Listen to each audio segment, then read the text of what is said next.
कि हमारा जो बिहार है, बिहार के बारे में यहाँ बताया गया है। जिस तरह से यहाँ देखो दिया गया है कि बिहार प्राचीन ऐतिहासिक स्मारक से भरा पड़ा है।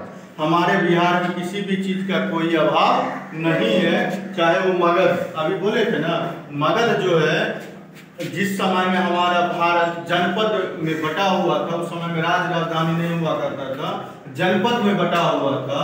तो जनपद में मगध जनपद जो था बहुत ही ज्यादा पावरफुल था, शक्तिशाली था। उस पर घनानंद का राज हुआ करता था, जिसके डर से भारत का कोई राजा नहीं बोला करता था। इतना पावरफुल मगध हमारा बिहार था। उसके बाद इसका राजधानी जो था गिरिब्रज था, छूट गया है, जिसको आज के डेट में राजगीर कहते हैं। राजगीर अभी घूमने वाला एक नंबर जगह बन गया है। वहाँ पे एकदम शीशा वाला पुल बना हुआ है, उस पर जाकर के घूम सकते हैं। ठीक है। उसके बाद पाटलिपुत्र पटना, पाटलिपुत्र नहीं समझो तो पटना समझो। पटना में घूमने का तो अभाव है नहीं, चाहे चिड़ियाघर रहे, गोल घर रहे, बहुत कुछ ऐसा घूमने वाला पटना में। अपना पटना बिहार की राजधानी है। उसके बाद नालंदा विश्वविद्यालय के बारे में बता ही दिए कि नालंदा विश्वविद्यालय पूरे विश्व का प्रथम आवासीय विद्यालय था, जिसे कुमारगुप्त के द्वारा बनाया गया था।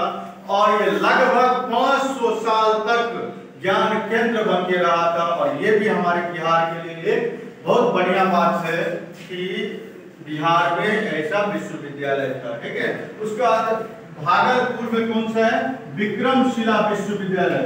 जब कोई पढ़ना लिखना नहीं जानता था तो हमारे बिहार में दो विश्वविद्यालय थे। विश्वविद्यालय कहने का मतलब पूरे विश्व का लोग आकर के यहाँ पढ़ने और पढ़ाने का काम करते थे। उसके बाद है कि अब यहाँ है बोधगया। अब बोधगया जो है महात्मा बुद्ध से फेमस हुआ। महात्मा बुद्ध जो बौद्ध धर्म के संस्थापक माने जाते हैं, उनको भी ज्ञान की प्राप्ति बोधगया में आकर हुआ। और बोधगया भी हमारे बिहार में है। तो भगवानों को यहाँ ज्ञान मिलता है हमारे बिहार में। तो हम बिहार पीछे हुआ नहीं हुआ। जब भगवान को भी ज्ञान यही मिलता है तो ज्ञानी का अभाव हुआ नहीं हुआ। तो बोधगया बुद्ध के लिए फेमस हुआ क्योंकि उनको यही ज्ञान मिला था।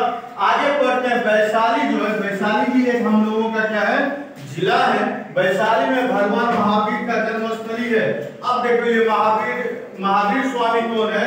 तो बौद्ध धर्म के संस्थापक जो है वो भगवान बुद्ध हैं। और जैन धर्म के संस्थापक माने जाते हैं महावीर।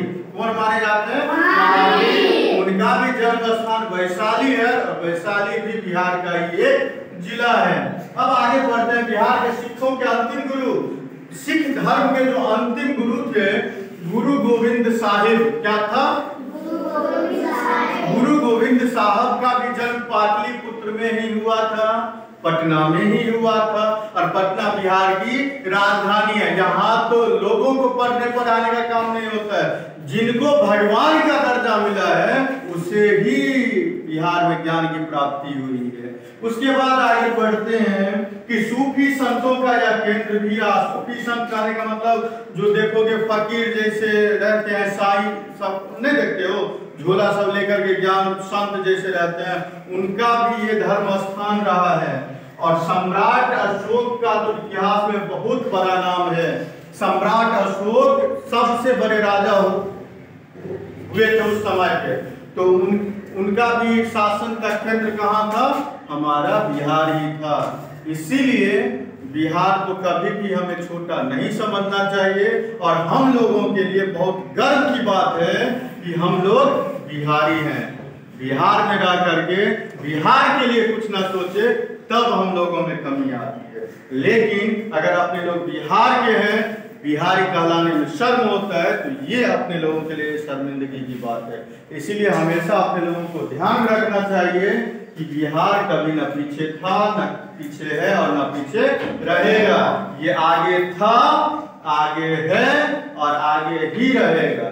इसीलिए अपने लोगों को बिहार में जन्म अपने लोगों का हुआ है, इसीलिए हमें गौरवान्वित होना चाहिए और हमें अपने मन में दृढ़ संकल्प लेना चाहिए कि हम लोगों को ऐसा काम करके जाना है, ऐसा इतिहास लिखना है कि हमारे बिहार के ऊपर जो ब्लेम आता है कि बिहार पिछड़ा हुआ है, बिहार में कोई लाइफ का कुछ नहीं है, तो इस धब्बे को हमें क्या करना है, हटाना है।